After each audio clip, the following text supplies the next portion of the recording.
question these days, which is the question of CNS prophylaxis and what should we do. And I would say 2 years ago things were much simpler.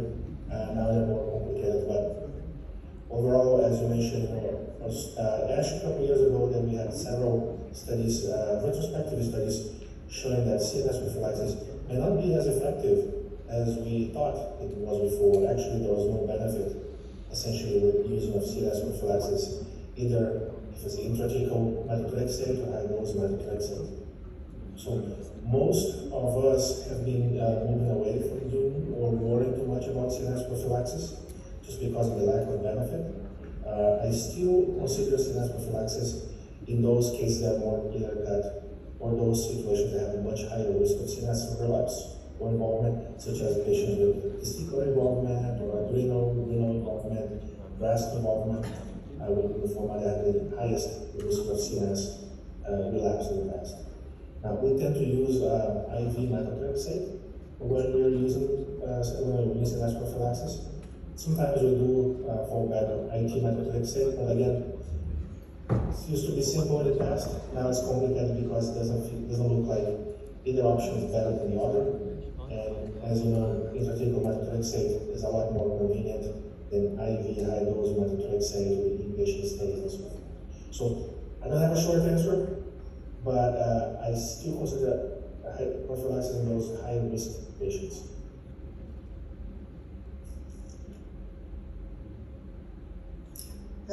So what do you think in my case, suppose,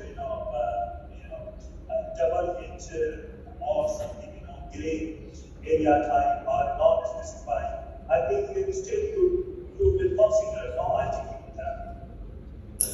For the double hit lymphoma as a high grades, I still consider that's usually what I do as part of the dosages R-epoch with the added intrathecal methotrexate for those patients. My second question which I raised, my both cases were the same, aggressive double hit time. So the question is, now we have only two options, R-CHOP and those adjusted, HIPOP, and other elderly ladies are getting mini R-CHOP actually. So what do you think? Anything other than that adjusted HIPOP or do you see advantage of polar chip is coming? Do you think it will be advantage? I think so. Of course, the polar chip has some PFS benefit, no OS benefit. But again, if you look at polar and brentuximab, all have the same chemotherapy payload, and we keep seeing that benefit over and over with Hodgkin's and now some benefit in DLBCL. So I think it may just take more time for us to see some overall survival benefit with the polar chip regimen. Maybe we may have some of the data in a few years to see that. But for the double hit, triple hit lymphomas, I usually also consider Prodox and IVAC for the very young patients, so the younger than 50. Then I usually those are just R-epoch at 70, and then over that I'll go for R-CHOP. Now, here's a very interesting question also on the CNS prophylaxis about what to do with the methotrexate. Do you do it between cycles, or do you put that in the end? And I think either way is fine. We know that getting the systemic or the chemo part is very important to control the disease. So if I have any doubts that the patient will tolerate the methotrexate in between cycles, or I'm worried about have toxicity, I move it to the end. So for older patients or frail patients, and I have any concerns, I just move the methotrexate to the end and be done with the chemo first, which we think it's probably the same. Does it have any efficacy or not, which is a question mark. Is there any question from audience? Yes, maybe I can start. So since we talked about the polatuzumab, so I want to see, are you using it now in real practice with no survival advantage, and are you following the subgroup analysis where, GCB versus ABC, would you use that as a factor to decide to give it or not? Great question. I have not used yet. I just recently been, presented and went through the process. But if I'm gonna consider it probably in the ABC subtype patients. I don't think yet that's going to be replacing as a standard of care because of all the other challenges with costs and the extra rituximab doses at the end. But if I would consider it to be on those ABC subtype patients. And what do you think of the, I know there are a lot of newer regimens being incorporated into R-CHOP, like the bispecifics, even tafasitamab, etc. Do you think there will be a winner among these projection? Tough question. If we look back, and I think we have had dozens of studies trying to improve on R-CHOP, and they have all failed. If I look back, I'll say that it might be challenging to improve on R-CHOP, but of course, time will tell.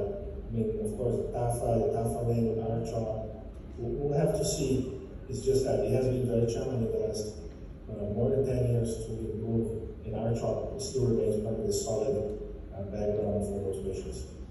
And then from EHA just 2 days ago, we've seen some combination of BTK plus R squared actually, especially in the ABC type, in the relapse setting. And actually they have, I don't know if you've seen them, they have high responses and somewhat durable, some of them. So this is either ibrutinib R squared or there was one zanubrutinib R squared. Any comment on these? Good question. To be honest, I have not seen the data in details to be able to give you a solid answer. So I wonder what were your thoughts on that data? Do you think would be something helpful moving forward? Yeah, but I think in the ABC type again, because we know ibrutinib and lenalidomide, most of the efficacy is in the ABC type. So again, probably in the ABC recurrent type, it's an easy regimen and it was very tolerable according to the data. So it can be given compared to the other salvage therapies. Certainly a much easier regimen, and the response was near 60-70%. Some of these were CRs as well, half of them were CRs, and I think they had follow-up up to 12 months. So I think it was provocative because we never think of BTK in recurrent DLBCL. So I thought it was interesting that kind of combination of bringing the IMiDs with the BTK inhibitor together. I'll have to take a deeper look at the data. Thank you. Okay, I have a question on Hodgkin now. So if you have a bulky mediastinal mass, stage 2B, let's say, and after 2 cycles you are in complete remission, do you plan to continue ABVD, let's say AVD, or add involved field radiation at that time, or is there a role for involved field radiation in these cases that get into complete response after only 2 cycles, starting with a mediastinal mass as well? Are you considering a stage 2B favorable or unfavorable? Unfavorable. Unfavorable. So for the 2B unfavorable, I tend to offer, or if it's a mediastinal mass, younger patient to be unfavorable, I tend to follow the advanced stage and go for 6 cycles to avoid radiation, just because of the radiation mediastinal concern with long-term toxicities. But if that's not the case, if it's an older patient, I would consider adding the radiation before the bulky disease, even though they are in the CR after just a couple of cycles. So it really depends on the age of the patient and how concerned I am on the potential toxicity of a radiation to mediastinal. We took a set ABVD, then topic remission, we did de-escalate ABVD, then followed by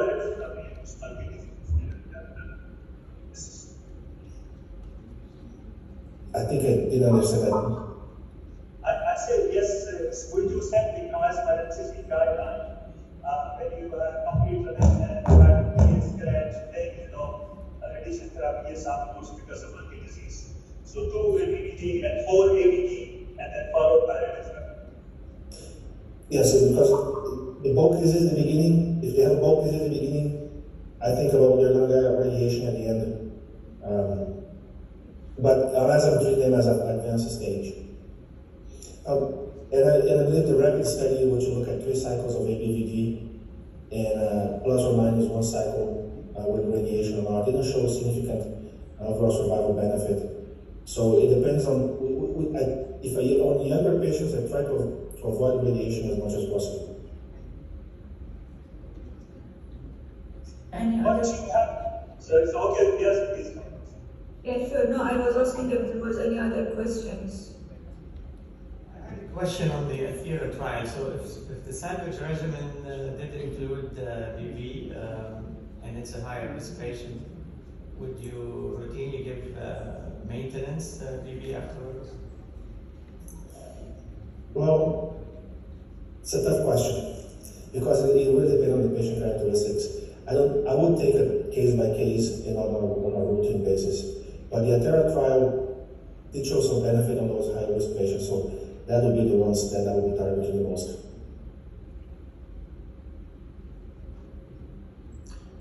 Okay, there is no more question. I think we will conclude the session. And I want to thank all the speakers and particularly Dr. Pallotta for coming with us on live on this. I'm sure it's very early in your area. And Dr. Ahmed Lal for his interesting and challenging cases. And the audience, all the audiences and people in American Hospital for arranging this meeting. So I hope to see you again soon, all of you, in person, this time, inshallah. I think we are the last session in this meeting. So I want to thank everybody and close the session and have a great weekend. And thank you very much again. Thank you all for the question. Thank you, everyone. So we have just move on to the next industry symposium.